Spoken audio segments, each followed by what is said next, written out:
Failures are inevitable. In daily life, relationship, and ministry, setbacks come. They leave scars, but they're not the end. They make us who we are. It is written in Proverbs 24 verse 16, "For though the righteous fall 7 times, they rise again." Each failure brings us closer to grace. Each helps us grow. Each gives us room to improve. Embrace your failures. Rise anew. Move toward our calling, our heart's pursuits. Let's turn setbacks into comebacks.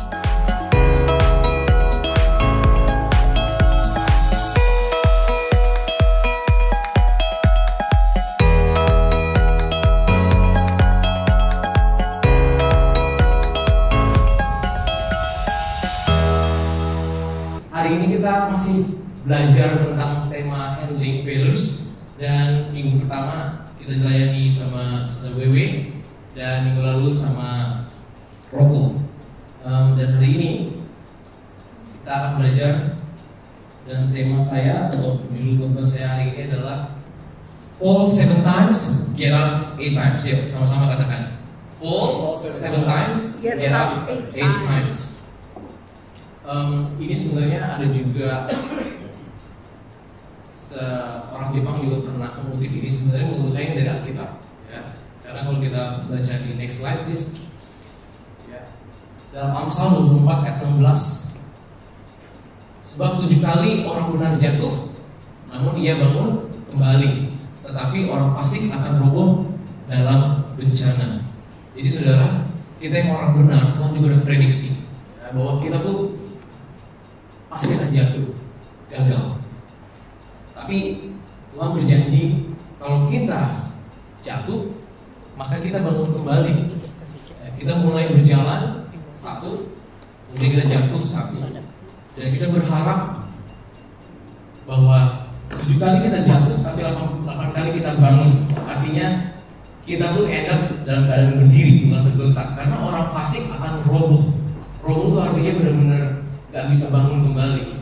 Dan apa yang menyebabkan kita bisa get up 8 times itu karena Tuhan. Karena di Mazmur 37 ayat 23 sampai 24, Tuhan menetapkan langkah-langkah orang yang hidup berkenan kepadanya. Apabila ia jatuh, tidaklah sampai tergeletak, sebab Tuhan menopang tangannya.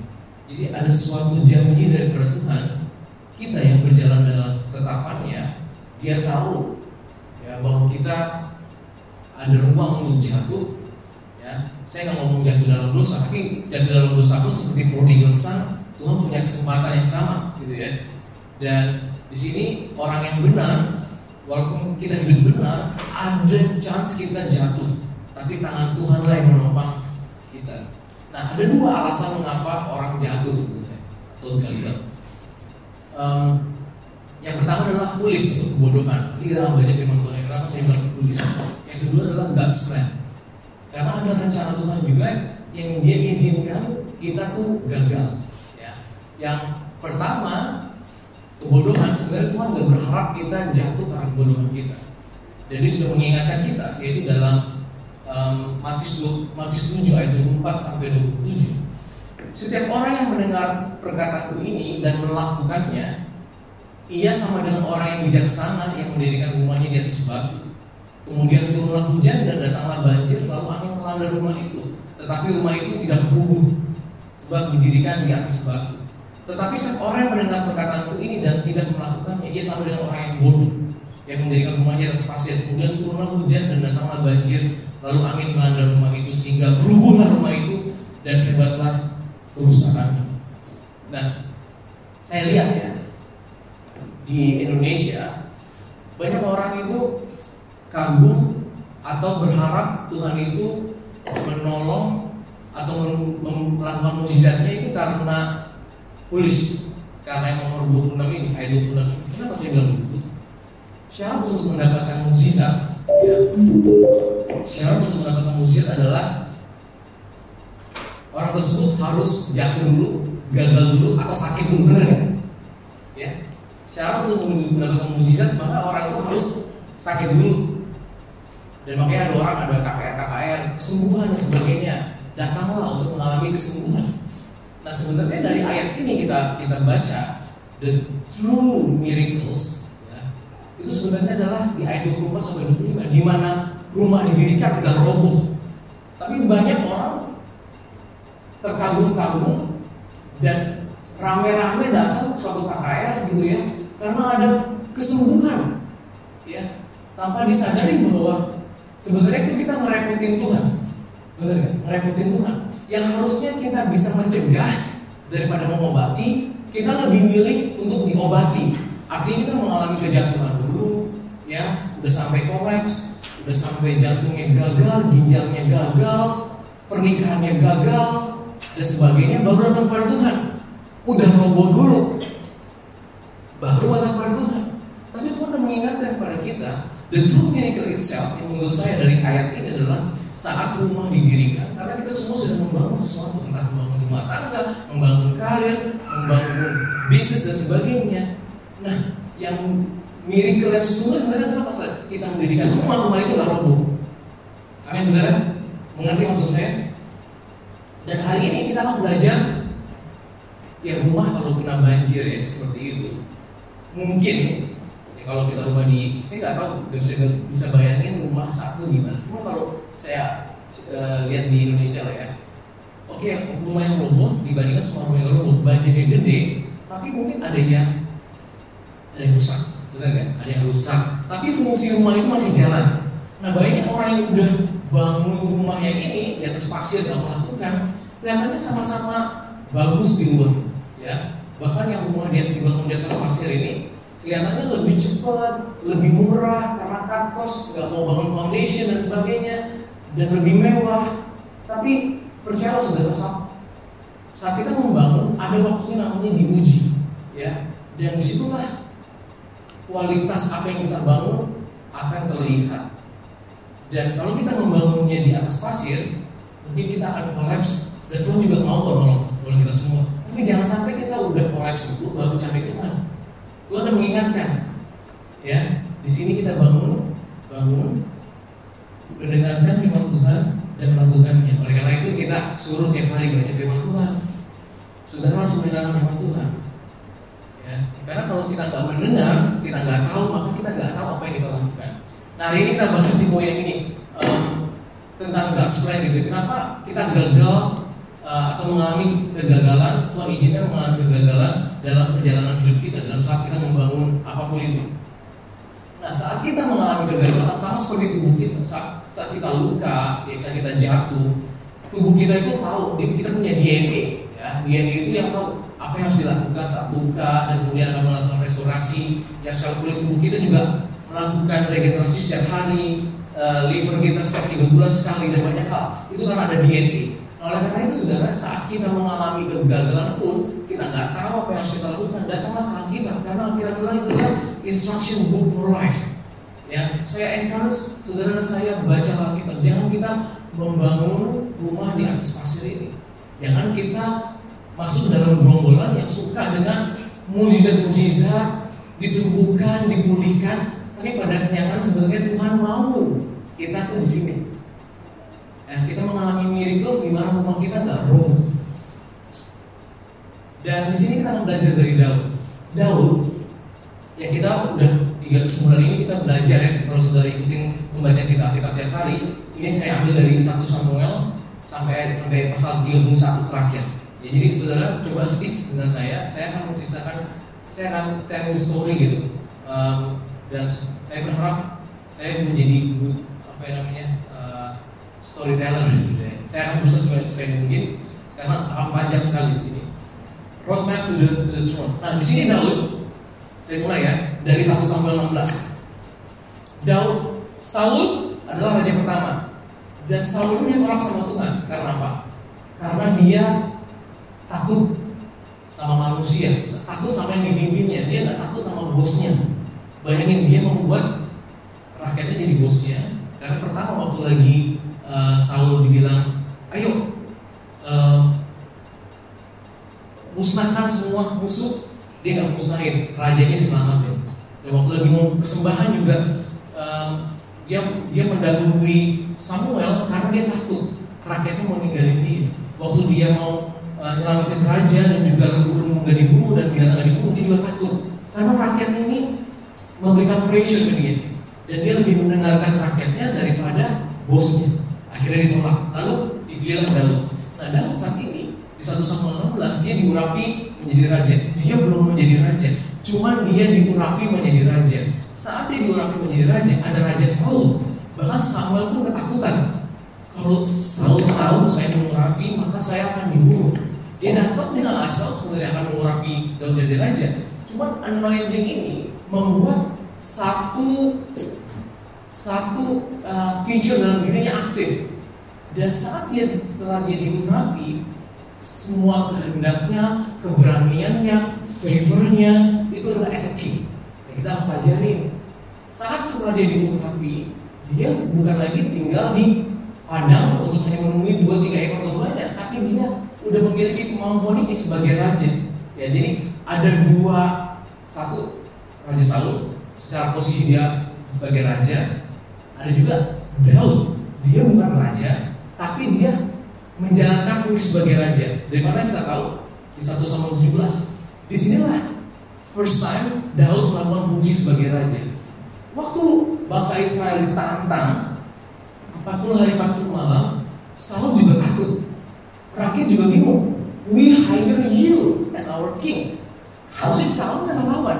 Tapi dia takut, dia cuma nawarin hadiah. Siapa yang bisa mengalahkan Goliat akan bebas teks. Bayangin, kita bebas teks dan kemudian dikasih anaknya sebagai istrinya.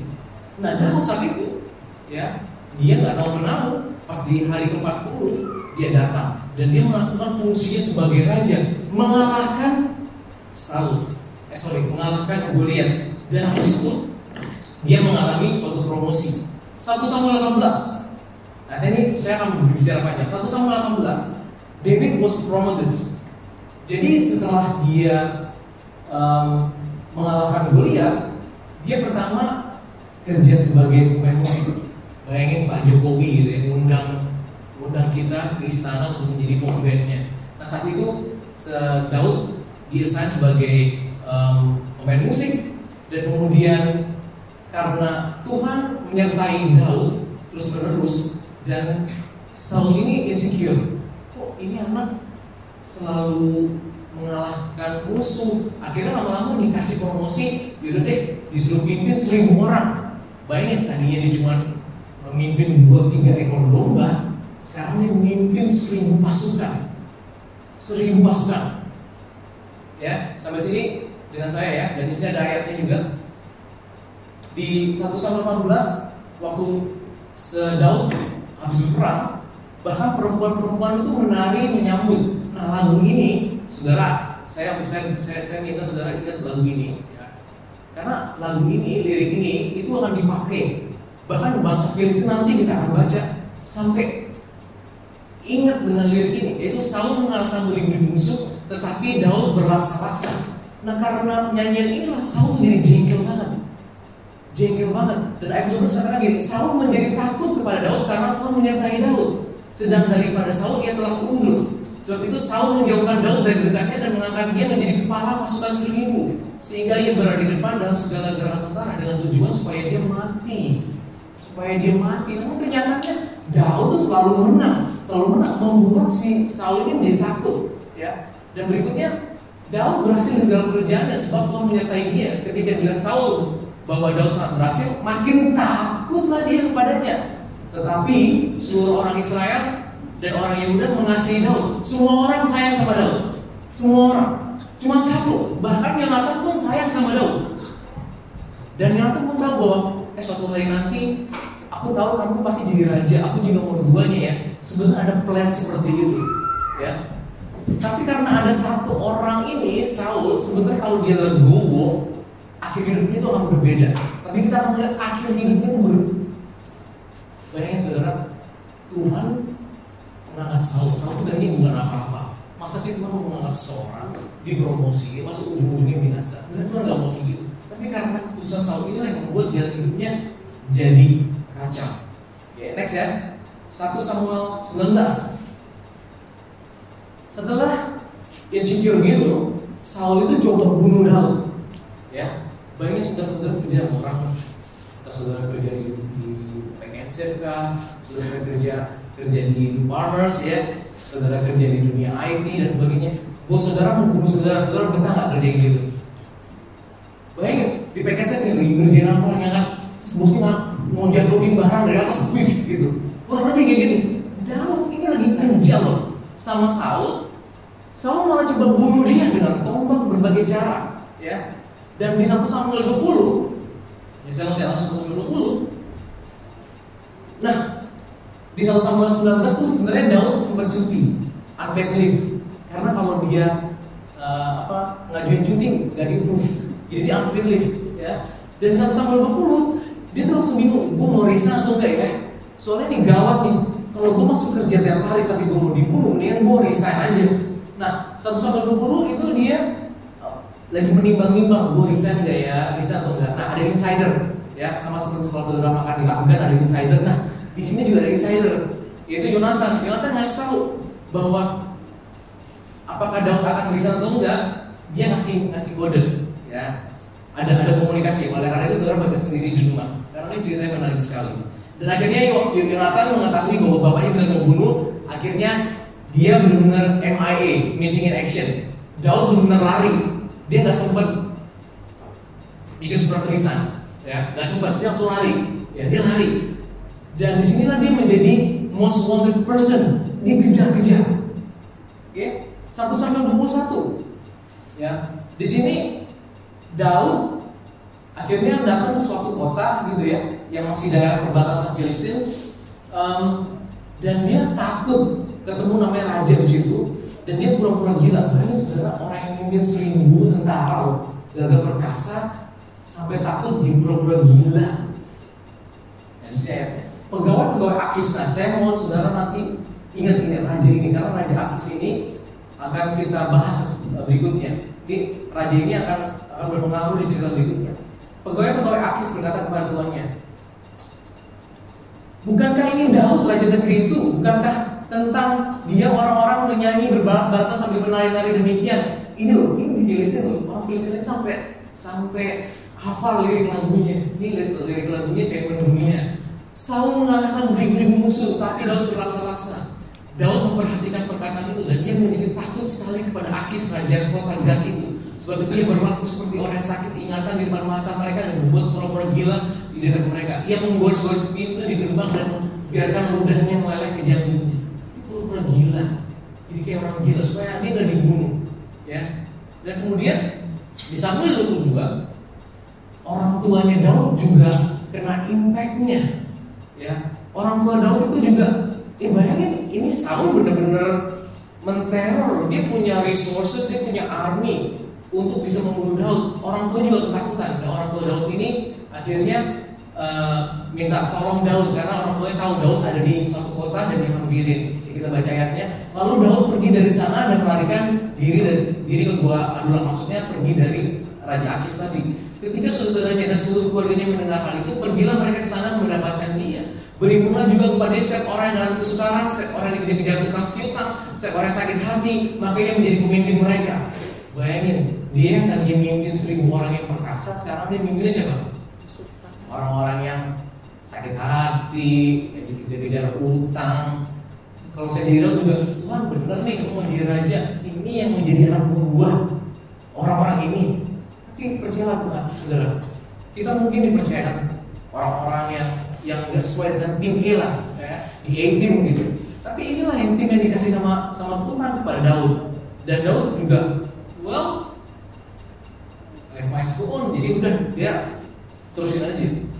Dan bersama-sama dengan dia itu ada kira-kira 400 orang. Dari sana Daud pergi ke Misbah di Moab dan berkata kepada raja negeri Moab, izinkanlah ayahku dan ibuku tinggal padamu sampai aku tahu apa yang dilakukan Allah kepadamu. Pernah nggak saudara dalam posisi ini? Saudara nggak tahu apa yang saudara lakukan. Ini Tuhan maunya ngapain ya? Aduh, ke kanan salah, ke kiri mentok, maju mentok, belakang mentok. Dia juga nggak tahu Tuhan rencananya apa. Pernah saudara mengalami Tuhan maunya apa ya? Sama Daud juga pernah mengalami. Dia nggak tahu apa yang God's plan itu, dia nggak tahu, dia benar-benar buta. Dan dia kemudian nitip orang tuanya. Lalu diantarkannya mereka kepada negeri Moab dan mereka tinggal bersama dengan dia sama Daud ada di gunung. Lalu berkatalah raja kepada Doeg. Nah, di chapter yang sama saudara, di chapter yang sama, ini sebenarnya kalau kita baca sebelumnya, Daud itu pernah datang ke kota ini, ya, dan di situ dia minta pedang dan juga lapar, dikasih sama imam. Jadi di situ ada roti buat persembahan, imamnya ngasih ke Daud. Nah, karena si Saul itu mendengar, kok lu pada nolongin Daud sih? Ya, ini kota imam loh, kota di mana satu isinya tuh majority itu imam. Dan apa yang terjadi? Saul sebagai raja, dia tidak melakukan fungsinya sebagai raja, dibunuh semua imamnya. Dibunuh bukan hanya imamnya juga, tapi ayat 19 juga penduduk Nom. Bayangin kota imam itu dibunuh raja dengan mata pedang. Laki-laki maupun perempuan, anak-anak maupun anak menyusui, ular lembu, keledai dan domba dibunuhnya dengan mata pedang. Sakit. Dia nggak menjalankan fungsinya sebagai raja. Penduduknya sendiri dibasmi hanya gara-gara menolong. Nah, kita loncat 123. Again, David perform role as a king. Nah, di sini Daud mendengar di kota Kehila, satu kota di Israel, itu mau diserang orang Filistin. Saul yang sebagai raja itu nggak peduli. Dia nggak menjalankan fungsinya sebagai raja untuk melindungi kota itu. Tapi Daud yang udah diurapi menjadi raja, dia mau menolong kota Kehila, ditolong kota Kehila sehingga orang Filistin itu pergi. Nah, setelah didengar sama Saul, orang Kehila ini ditolong sama Daud. Dia mau ke kota Kehila. Kota Kehila itu mau dimusnahkan sama Raja Saul. Bayangin Raja Saul mau memusnahkan Kehila. Dan di situ Daud mendengar bahwa Saul mau datang nih ke kota Kehila. Terus Daud nanya kepada Tuhan, apakah aku harus pergi? Nah, ini dia. Akan diserahkan, Daud nanya kepada Tuhan, akan diserahkan oleh warga-warga kota Kehila kah? Itukah aku ke dalam tangannya Saul? Akan datangkah Saul seperti yang telah didengar oleh hamba-Mu ini? Tuhan Allah Israel, beritahukanlah kiranya kepada hamba-Mu ini. Jawab Tuhan, ia akan datang. Penting untuk menanyakan kepada Tuhan setiap langkah-langkah kita. Kemudian berkata Daud, akan diserahkan oleh warga-warga kota Kehila itukah aku dengan orang-orang ke dalam tangan Saul? Dengan lain, ini kan udah gue tolong nih mereka. Akankah mereka menyerahkan saya ke Saul atau mereka membela saya? Enggak, jawabnya apa? Akan mereka serahkan. Karena lebih baik menyerahkan Daud satu orang daripada satu kota dibasmi sama Saul. Lalu bersiaplah Daud dan orang-orangnya, kira-kira 600 orang banyaknya, mereka keluar dari Kehila dan pergi kemana saja membara. Bayangin saudara, mungkin orang dari luar melihat ini kegagalan nih, katanya diurapi di raja, tapi dia banyak mengalami gagal gitu. Dan apabila kepada Saul diberitahukan bahwa Daud telah melumpuhkan diri dari Kehila, maka tidak jadi lagi maju perang. Akhirnya karena didengar Daud pergi dari kota itu, Saul gak jadi mau basmi kota. Ya, 1 Samuel 24. Nah, ini ada first test. Ya, karena di saat itu Saul itu benar-benar ngejar Daud kemana pergi. Bayangin, harusnya Saul itu tuh berperang sama Filistin, tapi ini malah nyari musuh yang namanya Daud. Daud itu bukan musuhnya. Daud itu sebenarnya pembela bangsa Israel, tapi karena dia iri banget, dia nggak mau posisinya ambil, dia mau bunuh Daud. Nah, di 1 Samuel 24, Saul ini mengejar Daud di mana dan hampir dekat gitu ya. Dan kemudian Saul ini mau melakukan bisnis nomor 2 ya. Bisnis nomor 2 itu akhirnya dia berbuat dia dengan itunya, dan ternyata Daud ada di belakang gua itu. Daud sambil bau gitu. Dan temennya ngomong gini, salah satu anak buahnya, ini waktunya, this is the right time. Tuhan sudah mengirimkan dia untuk kamu bunuh. Kita gak usah lari-lari lagi, gak ada pelarian lagi, ini saatnya. Tapi Daud enggak, dia mau do the right thing, ya kan?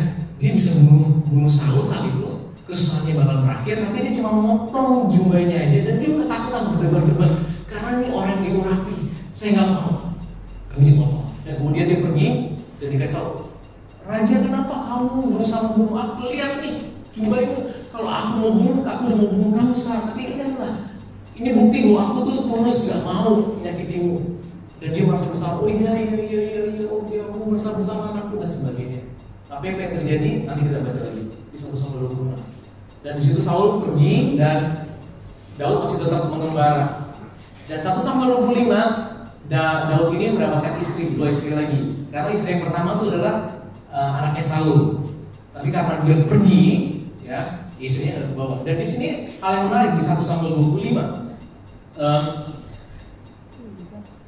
ada namanya Abigail, ya. Abigail itu punya suami namanya Nabal. Nabal itu artinya bebal. Dan Daud itu membantu si Nabal ini. Jadi semua ternaknya itu dijaga sama Banin. Ini ternak dijaga sama 400 orang yang gagah perkasa. Ini nggak ada yang namanya domba-dombanya itu dicuri. Nah, satu hari pas lagi hari raya pengirikan dan sebagainya, Daud minta, yaudahlah tolonglah kasih gue makanan dan sebagainya gitu. Tapi Nabal nggak mau. Dan Daud marah. Dan Daud berusaha mau membunuh ini Nabal. Tapi kemudian istrinya Abigail bilang, karena dia mendengar Abigail datang ke Daud dengan membawa banyak makanan dan juga gift buat Daud. Dan akhirnya, tolonglah suami gue ini namanya juga Nabal, bebal banget. Please jangan dengerin dia deh. Ya. Daud bilang, makasih lah kamu udah datang. Kalau enggak, tanganku udah penuh darah, akan dibunuh semuanya. Dan besokannya, besokannya itu karena si Nabal mabuk ya, minum karena pesta, akhirnya si istri ngintai, tau gak lu? Sebenarnya ada Daud mau bunuh lo, gara-gara lu kejam banget ngomong sama dia kemarin. Gitu. Oh, masa sih? Kemudian dia serangan jantung, langsung mati. Itu akhirnya ngomong gitu, serangan jantung dia mati. Ya, di sini. Tetapi pada waktu pagi ketika sudah hilang mabuk Nabal itu, diceritakan padanya oleh istrinya segala perkara itu. Lalu ketahuilah jantungnya dalam dada dan dia membantu. Dan kira-kira 10 hari setelah itu Tuhan memukul Nabal sehingga ia mati.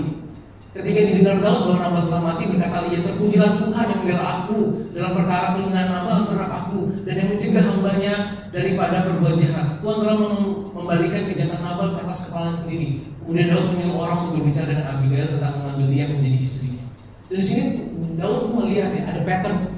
Oh iya ya, kalau kayak gitu mungkin juga untuk Raja Saul, karena dilihat sendiri Nabal mati bukan tangannya yang menyentuh, siapa tahu juga Saul nanti mati karena ajalnya dan karena perang. Itu dicatat juga di Alkitab. Nah di 1 Samuel 26 itu ada second test juga. Saul datang lagi udah mau bunuh nih. Ini bayangin semua prajurit udah berkumpul, Daud datang ke kemah dan Tuhan ini gimana Tuhan? Tuhan membuat mereka tidurnya yang deep sleep. Itu udah seolah-olah tuh ini udah tangan Tuhan nih, udah waktunya nih. Dia bisa si hambanya ngomong ini waktu tepat, kita bunuh aja dia, kita bunuh. Tapi Daud bilang gini, no, aku nggak mau membunuh tangan itu orang yang berapi. Dan siapa tahu nanti Saul ini mati karena ajalnya sakit atau karena mati perang. Jadi diambillah tombaknya aja sama di airnya, lalu dia jauh dan dia bangunin lagi dan sebagainya. Dan di situ Saul juga menyesal. Oh iya anakku, aku tahu aku berdosa dan sebagainya. Tapi Saul ini gak pernah belajar, ya. Dan kemudian di 1 Samuel 27 Daud tuh bilang gini, ini benar-benar raja nih ya. Kalau saya cuma tinggal di negeri Israel, dia pasti ngejar saya terus. Akhirnya memutuskan diri untuk pergi ke luar negeri, ya. Dia benar-benar pergi ke luar negeri ke negeri Filistin, negeri di mana musuhnya orang Israel. Dan di situ Daud bertemu dengan Akis. Tadi kan kayak saya bilang Akis itu Raja Akis kota Gat. Di 1 Samuel 27 ini. Tetapi Daud berpikir dalam hatinya, bagaimana juga pada suatu hari aku akan binasa oleh tangan Saul. Jadi tidak ada yang lebih baik bagiku selain melumpuhkan diri dengan segera ke negeri orang Filistin. Maka tidak ada harapan bagi Saul untuk mencari aku lagi di seluruh daerah Israel, dan aku akan terluput dari tangannya. Tetapi Akis, ini Akis nih, kan Akis juga orang Filistin juga nggak bodoh-bodoh amat ya. Ini jangan-jangan mau menyelundup nih dan sebagainya. Tetapi karena Daud itu benar-benar ngejarah negara lain terus dikasih ke Akis, ngejarah negara lain dikasih ke Akis. Jadi dia dipercayai sama Akis, dan Akis ngomong gini. Tapi Akis mempercayai Daud sebab pikirnya, tentulah ia telah membuat dirinya dibenci di antara orang Israel bangsanya. Ia akan menjadi hambaku sampai selamanya. Oke, sampai di sini ya. Daud itu menjadi hamba orang Filistin. Ya, harusnya itu menjadi penolongnya Saul, tapi di sini dia menjadi penolongnya orang Filistin. Di 1 Samuel 28 orang Israel ditantang sama orang Filistin, berperang mereka mau berperang di 1 Samuel 28 ini. Dan Saul ketakutan. Dia pengen nanya ke Tuhan, tapi Tuhan gak jawab. Kok gak ada jawaban? Akhirnya dia pergi ke tukang tenung, seorang wanita yang bisa memanggil arwah. Di situ sebenarnya dosa yang besar sekali buat orang memanggil arwah. Dan akhirnya wanita tenung itu bisa memanggil roh Samuel. Samuel datang ke dia, dan dia masih, kamu udah ditolak sama Tuhan, kurang lebih gitu ngomongnya, kamu akan mati gitu. Wah, dia udah ketakutan, dia gak bisa makan, dia benar-benar lemes dengar kata itu. Ini 1 Samuel 28. Kemudian 1 Samuel 29, ingat ya, tadi Daud ini tinggal di Filistin. Dia hambanya Akis. Akis ini juga salah satu pemimpin, karena di situ bentuk kerajaan itu pemimpinnya adalah kayak princess gitu ya. Jadi ada banyak kota. Dan kemudian Raja Akis itu mengajak Daud. Daud tuh nggak tahu kalau misalnya dia mau diajak berperang melawan Israel, dia nggak tahu. Nah kemudian ada panglimanya orang Filistin ngomong gini, please jangan ajak Daud, jangan, karena kita takut nanti dia mau nusuk kita dari belakang, karena dia barangkali mau mencoba menyenangkan tuannya Saul. Oleh karena itu jangan. Daud ditolak. Si Daud bilang gini, loh, kenapa gue salah apa? Bukannya selama ini lu percaya sama gue, kenapa gue gak boleh ikut perang? Kan gue bisa menolong, kurang begitu ya. Tapi karena dia nggak tahu ada rahasia di sini bahwa ini mau menyerang Israel. Oke, sampai sini ikut ya, 1 Samuel 29 nih. Nah, di sini 1 Samuel, ini ada ayatnya. Tetapi para panglima orang Filistin itu menjadi marah kepadanya, kepada Akis, serta berkata kepadanya, suruhlah orang itu pulang, maksudnya Daud, supaya dia kembali ke tempat yang kau tunjukkan kepadanya. Oh iya, by the way, saya belum kasih tahu bahwa di Filistin itu Daud itu dikasih kota khusus namanya Ziklag. Di situ dia membangun komunitas. Jadi dia punya istri, dan 400 orangnya ini juga punya istri dan punya anak-anak. Udah ada komunitas di sini di kota Ziklag ini. Makanya dibilang suruhlah ia kembali ke tempat yang kau tunjukkan. Nah waktu di pasal 29 ini, di sini nih di kota Ziklag udah ada yang jaga kota ini, karena semuanya pada pergi di sini, ya. Dan kemudian karena disuruh pulang, ia kembali ke tempat yang kau tunjukkan padanya, dan janganlah ia pergi berperang bersama-sama dengan kita, supaya jangan ia menjadi lawan kita dalam peperangan. Sebab dengan apakah orang yang tidak menyatakan hati tuannya, yaitu Saul, kecuali dengan memberi kepala-kepala orang-orang ini, tentara-tentara ini. Bukankah dia Daud yang dinyanyikan orang secara berbalas-balasan? Ingat ya tadi lagu yang pertama saya bilang, bumi sambil menari demikian Saul mengalahkan beribu-ribu musuh, tetapi Daud dipaksa. Nah itu salah satu 29 di 1 Samuel 30. Nah ini dia, saat dia udah diusir pulang, pas mau pulang, dia melihat kotanya dia dibakar, habis semuanya dijahat, habis dibakar, tapi orang-orangnya untungnya nggak dibunuh. Jadi istrinya Daud dan istrinya para tentara itu juga ditawan. Lalu kita lihat di sini. Inilah sebenarnya kekalahan atau kegagalan Daud pertama kali yang cukup signifikan menurut saya. Dan di sini katakan ini, ayat 3. Ketika Daud dan orang-orangnya sampai ke kota Ziklag, tampaklah kota itu terbakar habis, dan istri mereka serta anak-anak mereka yang laki-laki dan perempuan telah ditawan. Lalu menangislah Daud dan rakyat yang bersama-sama dengan dia dengan nyaring, sampai mereka tidak kuat lagi menangis, sampai menangisnya. Saya pernah ngalamin namanya, bayangin saya waktu masih SMP, itu baru ibadah Natal. Ibaratnya itu tanggal 25 sebelumnya. Saya pulang, saya bawa makanan, bahkan kue Natal, ya kalau di gereja, saya mau beli makanan buat mama saya di rumah. Dan saya lihat ternyata dari jauh rumah saya, kampung saya udah kebakaran. Wah, sedih. Saya bisa ngerasain kalau saya mikir gini, apa mama saya baik-baik aja atau enggak gitu ya. Saya samperin itu, ternyata memang udah ludes kebakaran gede, dan saya nggak tahu karena saya nggak ada handphone, nggak ada apa gitu. Saya nggak tahu, sedih banget gitu ya. Dan jadi baju yang tertinggal itu ya cuma baju yang ada di tubuh saya doang gitu.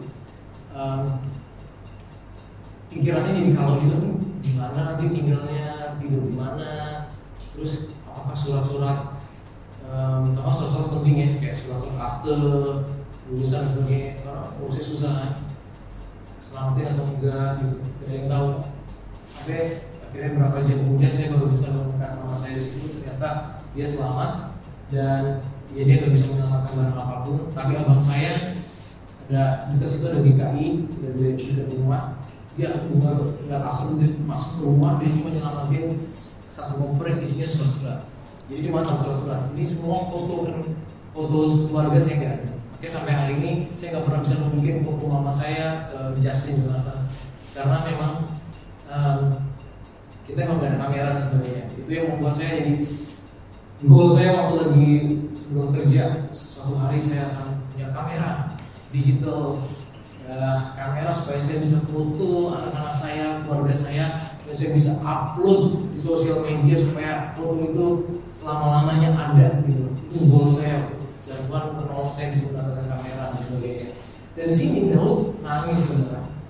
Bayangin dia udah capek-capek, istrinya gak ada, anak-anak ini juga gak ada. Dan ayat 6, Daud sangat terjepit karena rakyat mengatakan hendak melempari dia dengan batu.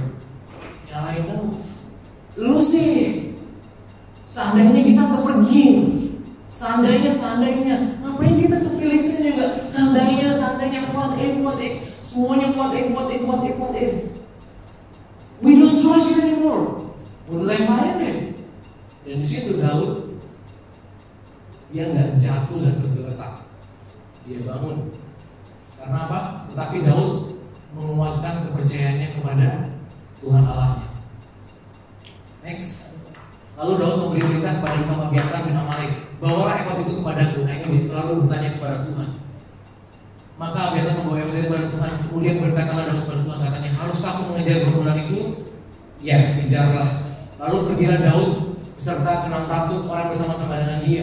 Ini benar-benar misinya tuh, dia delaynya udah lama loh. Bayangin, delaynya udah lama, dia harus kejar dong, tanpa henti, tanpa istirahat, kejar terus. Gak ada GPS nih arahnya kemana, dia lari terus.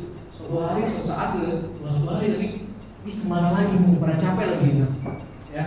Karena 10 makan Daud. Lalu pergi Daud beserta 600 orang bersama dengan dia, dan sampailah mereka ke sungai Besor. Sementara orang-orang yang mau tinggal di belakang Daud berhenti di sana. Maka Daud melanjutkan pengejaran terus beserta 400 orang, karena 200 orang yang lain itu terlalu lelah untuk menyeberangi sungai Besor itu dan berhenti di sana. Cuma 400 sekarang, 200 itu kecapean. Ya, kemudian mereka, karena ini gede ya saudara, ini kan gede banget, padang dan sebagainya. Dan Daud juga pikir, ini gimana cara menemukannya, ke kiri, ke kanan, lurus atau kemana gitu.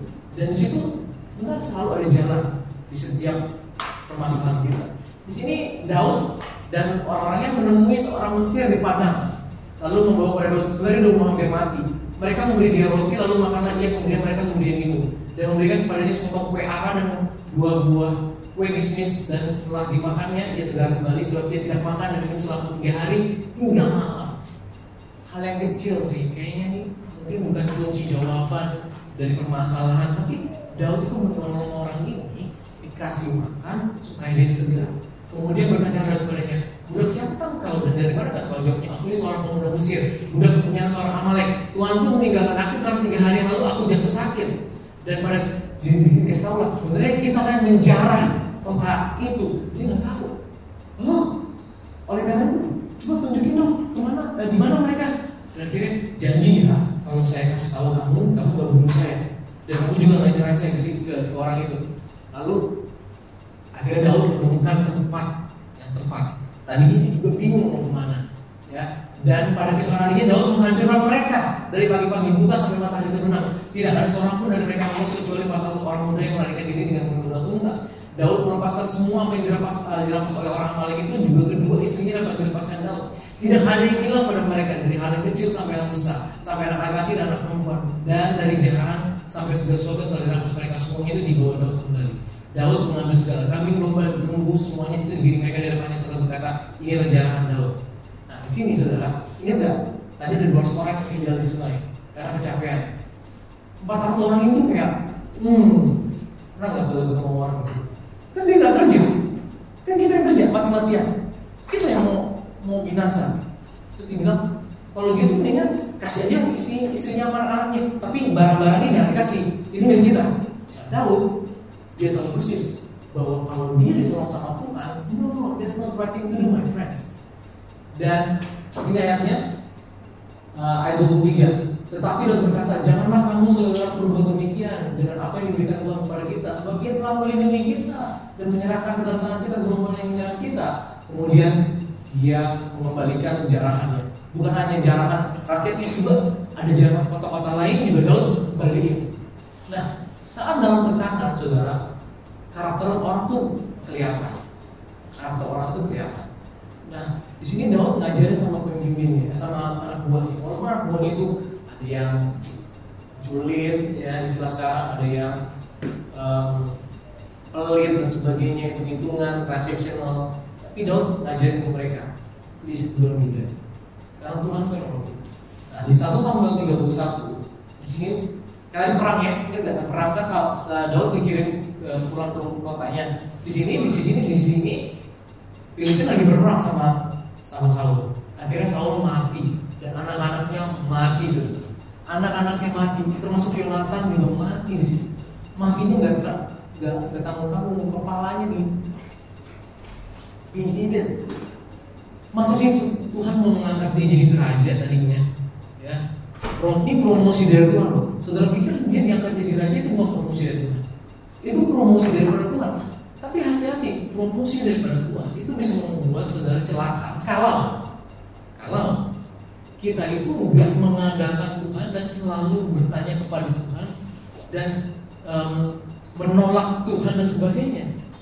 Ini yang tadinya selalu nggak jadi apa-apa, jadi apa-apa karena Tuhan, dan ujung-ujungnya anaknya mati, dia mati. Harusnya jalan ceritanya dia bisa legowo kalau misalnya oke, aku tahu bahwa Tuhan sudah nggak mau menjadi raja lagi, maka aku menjadi raja. Dan kalau perang orang Filistin sama orang Israel, maka Daud akan membela, pasti menang. Di sini karena nggak ada Daud, akhirnya dia mati. Dan di 2 Samuel, kalau sudah baca, ya di minggu ini kita lagi baca 2 Samuel, David become king. Daud menjadi raja. Itu karena apa? Karena tadi pengurapan tadi, dan karena ketaatannya dan sebagainya. Dan saya mau tutup begini saja. Ini poin saya terakhir. Gak ada orang yang mau membangun sesuatu. Gak ada. Ada orang yang mau nikah, mau ujung-ujungnya mau cerai. Gak ada. Kita dikagetkan dengan di Indonesia berita, ya ada istri yang dipukulin, ya sampai ramai. Akhirnya dia ketahuan dan akhirnya sekarang ditangkap polisi. Nah, orang yang tadinya suaminya suka mukulin, itu kan nggak langsung dalam 1 hari dia ditangkap polisi, tapi ada gradually yang dilakukan tiap hari atau berapa sering, ya. Kemudian barulah suddenly. Gak ada orang yang cerai dalam 1 malam, gak ada. Biasanya gradually something happen, then shock, spike-nya down atau up, ya. Kita juga dengarkan ya ada satu artis komedi juga yang di Jakarta, ya, yang mau cerai, tiba-tiba mau cerai, kayaknya dia buat lucu melawak, tiba-tiba mau cerai gitu. Gak ada namanya tiba-tiba mau cerai gitu. Pasti selalu ada gradually dan suddenly. Daud gradually dan suddenly. Yusuf gradually dalam hitungan jam suddenly jadi Perdana Menteri. Gradually dan suddenly. Suddenly itu bisa ke atas atau ke bawah, itu ditentukan oleh, ya. Jadi jangan kaget kalau saudara, kenapa gue tiba-tiba kuliah saya gagal? Bukan karena itu, ya, di sini. Apa yang saudara lakukan? Oleh karena itu saya mengajak saudara semua, pay attention on your daily life. Waktu saudara kena, saya udah tidak responsibel, kena challenges, kena tantangan, mungkin baru dapat dikit doang gitu ya. Jangan saudara kompromi, jangan. Ya, terus tanya kepada Tuhan apa yang harus kita lakukan. Do the right thing, do the right thing, do the right thing. Gak semua, jangan kaget kalau ada orang tiba-tiba kolaps. Kita ngeliat hamba Tuhan, kok tiba-tiba ada yang cerai, kok tiba-tiba dia langsung kena serangan jantung dan sebagainya. Gregory, apa yang saudara lakukan di sini? Kita beberapa minggu lalu belajar tentang habit juga, kebiasaan. Pikirmu, ya, hati-hati dengan kehidupan saudara sehari-hari. Makanya saya mau mengajar kepada kita semua, baca kitab yuk setiap hari. Give your spirit foods. Baca itu, karena saudara nanti pada waktu yang tepat Tuhan akan suddenly. Karena saya suka dengan kata tiba-tiba. Kalau saudara baca kitab itu ada sering kata-kata tiba-tiba. Tiba-tiba malaikat datang menghampiri Maria berkata, Shalom, kamu you are highly favored. Itu tiba-tiba. Dan banyak dalam peristiwa hidup saya itu karena tiba-tiba. Tapi tiba-tiba ini ditentukan oleh the great.